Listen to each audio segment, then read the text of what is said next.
Hello guys, my name is Christian Pacheco and I'm here with my classmate Robert Gentry, and we're going to be talking about the muscles of the superior and lower extremities. First off, we're going to start with Robert talking about the superior extremities.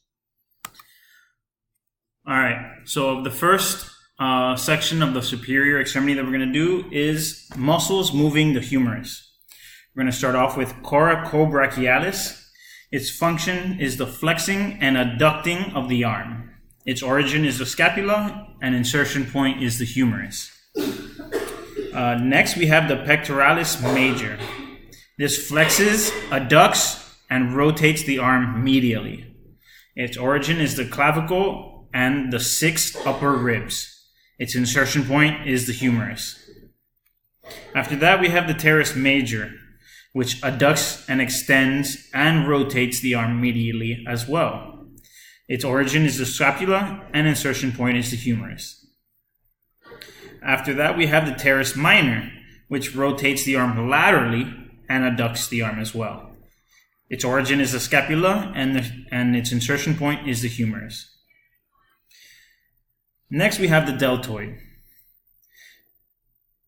Its main function is the abduction of the arm, and its origin is the clavicle and the scapula, and insertion point is the humerus. Then we have the supraspinatus, which abducts the arm as well. Origin is the scapula, and the insertion point is the humerus. Then we have the infraspinatus, which rotates the humerus outward. Its origin is the scapula, and its insertion point is the humerus. Finally, for the muscles moving the humerus, we have the latissimus dorsi, which its function extends, adducts, rotates the arm medially, and draws the shoulder downward and backward. Its origin is the lower 6 thoracic, the lumbar vertebrae, and the sacrum and ilium lower 4 ribs. Its insertion point is the humerus. Next, we're going to be talking about the muscles that move the elbow. The first one is the brachialis. This one flexes the forearm. After that, we have the triceps brachii, which has 3 heads. This extends and adducts the forearm. Then we have the biceps brachii, which has 2 heads. And this flexes the arm, flexes the forearm, and supinates the hand. After that, we have the anconeus, which this little muscle extends the forearm. And finally, for the muscles moving the elbow, we have the brachioradialis, which also flexes the forearm. Next, we're going to be talking about the muscles moving the wrist. The first one is the flexor carpi radialis, which flexes and abducts the wrist. And then the flexor carpi ulnaris, which flexes and adducts the wrist. Then we have the extensor carpi radialis brevis, the extensor carpi radialis longus, and the extensor carpi ulnaris. The brevis extends and abducts the wrist joint. The longus extends and abducts the wrist, and the ulnaris extends and adducts the wrist as well. After that, we have the palmaris longus, which flexes the wrist joint, and then the palmaris brevis, which tenses the palm of the hand. And the last muscle for muscles moving the wrist is the extensor digitorum communis, which extends the wrist joint. Now we're going to be moving on to the muscles moving the hand. These 3 muscles include the supinator, which supinates the forearm. We have the pronator teres, which pronates the forearm, and then the pronator quadratus, which also pronates the forearm. Then we're going to do the muscles moving the thumb. First one is the flexor pollicis longus, which flexes the second phalanx of the thumb. We have the flexor pollicis brevis, which flexes the thumb itself. Then we have the extensor pollicis longus and the extensor pollicis brevis. Now the longus extends the terminal phalanx, and the extensor pollicis brevis extends the thumb itself.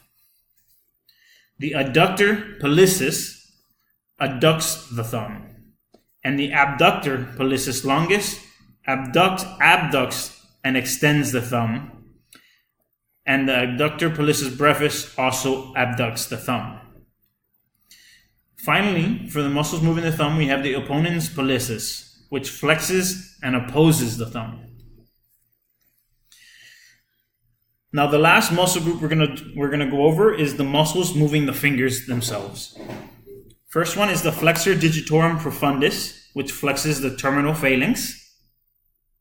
The flexor digiti minimi brevis, which flexes the little finger. The interrossi dorsalis, which abducts and flexes the proximal phalanges. The flexor digitorum superficialis, which flexes the middle phalanges. And the extensor indicis, which extends the index finger. After that, we have the interrossi palmaris, which adducts and flexes the proximal phalanges. The abductor digiti minimi, which abducts the little finger. The opponens digiti minimi, which rotates and abducts the fifth metacarpal. And the last one for the muscles moving the fingers is the extensor digitorum communis, which extends the fingers. Now that's it for the superior extremities. Now we're going to move on to the lower extremities. Alright guys, so for the lower extremities, we're going to first talk about the muscles moving the femur. We have first off the psoas major, which its origin point is in the transfer process of the lumbar vertebrae, and its insertion is in the femur. Its function is to flex and rotate the thigh medially. Next we have the psoas minor, which its origin point is in the last thoracic and lumbar vertebrae. Its insertion point is in the junction of ilium and the pubis, and its function is to flex the trunk.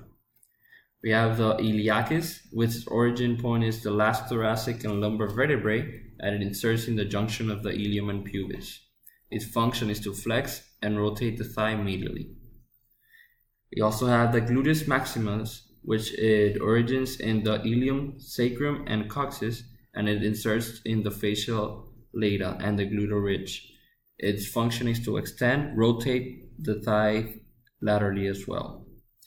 We also have the gluteus medius, which its origin point is in the ilium, and it inserts in the tendon on femur, and its function is to abduct and rotate the thigh medially.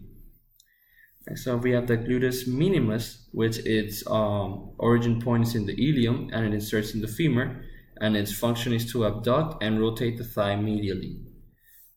We also have the tensor fascial lata, which also origins in the ilium and inserts in the femur, and its function is to tense the fascial lata.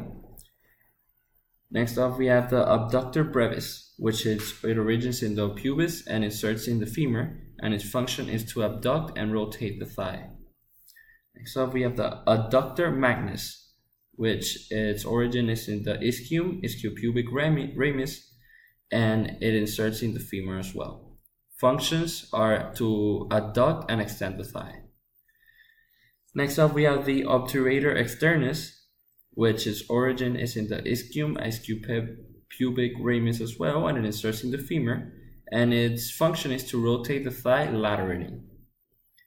Next, we have the pectineus, which its origin is in the junction of the ilium and the pubis, and insertion point in the femur, and its function is to flex and adduct the thigh.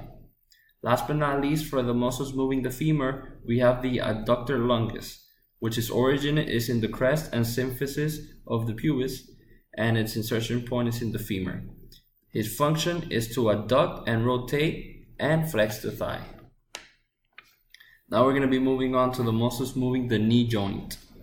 First off, we have the biceps femoris, which has two heads, and its function is to flex the leg and rotate it laterally after it is flexed. Next, we have the semitendinosus, which it flexes the leg and extends the thigh. We also have the semimembranosus, which it flexes the leg and extends the thigh as well. Next, we have the popliteus, which it flexes the leg and rotates it. The gracilis, which adducts the thigh and flexes the leg. The sartorius, it flexes the thigh and rotates it laterally. Now we have the quadriceps femoris, which has 4 different heads, 4 different muscles that they all work together to extend the leg and flex the thigh. These are the rectus femoris, the vastus lateralis, the vastus medialis, and the vastus intermedius. That's all for the muscles moving the knee joint. Now we're going to move on to the muscles moving the foot. First off, we're going to start with the gastrocnemius, which its function is for the plantar flexes the foot, and it flexes the leg and supinates the foot. We also have the soleus, which it flexes the plantar of the foot, and the tibialis posterior, which also causes the plantar flexes on the foot. Now we have the tibialis posterior, which also the plantar flexes foot, and the tibialis anterior, which it dorsally flexes the foot. The peroneus tertius, it dorsally flexes the foot as well, and the peroneus longus, it everts the plantar and the plantar flexes the foot.